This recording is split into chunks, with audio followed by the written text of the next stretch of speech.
Google Ad Manager. What is it and why should you care? Let's find out. Hi guys, it's Naomi, back again with another episode of Ad Teach, the series where we cover all things ad tech.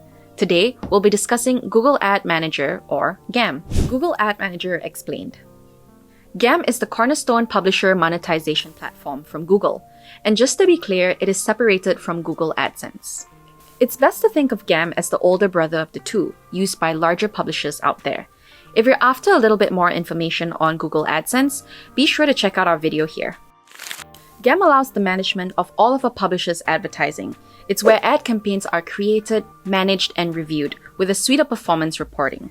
When launching a campaign, publishers can choose campaign goals and target their audience by geographic location, demographic, or interests, along with defining their ad inventory types by choosing where they want to place their ad units. The system contains some ad server functions that can help you.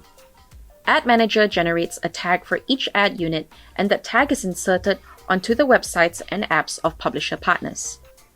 When a user visits that website or app, the ad tag communicates with the ad server to request an ad. The built-in customizable reports can be used to find out which units serve to which inventory, how much ad revenue is projected, and many other learnings so that campaigns can be better optimized. GAM also tends to be confused with Google Ads when they're in fact fairly different. Google Ad allows businesses who are creating content to target and direct their users to a desired web page using a pay-per-click system.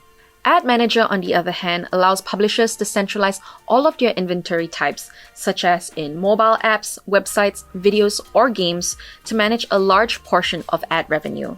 This can also be done via direct deals from buyers. With GAM, publishers can gain access to more complex reporting with detailed insights, and can even take advantage of third-party networks to compete for ad inventory. So in short, Google Ads is better suited for product marketers or service advertisers, while Ad Manager is better suited for publishers. Google Ad Manager pricing. So, what can you expect if you decide to go with GAM? In 2023, publishers would take 69% of every $1 an advertiser spends from start to finish on the Google Ad Exchange, and Google will take the rest. For comparison's sake, Google Demand Side Platform, DSP, and Display and Video 360, or DV360, takes an average of 13% for every $1 an advertiser spends, while GAM, on the other hand, charges an average of 18% to the publisher. With Google Ads, an average of 14% of every $1 an advertiser spends is taken. These are average numbers and not always fixed costs, but this offers a rough guideline of Google Ads' pricing model. GAM is a tad more expensive compared to Google's other ad tech offerings. However, with all that it offers, it's to be expected. How do I become a Google Ad Manager? Creating a Google Ad Manager is pretty straightforward.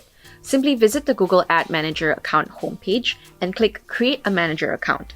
You'll need to sign in using the email you want to be connected with your new manager account, and you can use this email for up to 20 individual manager or ad accounts. After that, you'll have to name your account and your clients will see this name. Then choose to use the account to manage your own Google Ads account or other people's accounts. Choose a country and time zone, and then select the currency that you'll be doing business in. And it's that easy. And that's it. We've gone through what GAM is, its difference with Google Ads, the pricing model, and how to set up an account for yourself. If you're interested in learning more, check out the blog post below or book a chat with us in the link in the description box. If you enjoy these sorts of explainer videos, consider liking and subscribing as it helps out our channel immensely. Thanks for watching, and we'll see you in the next one.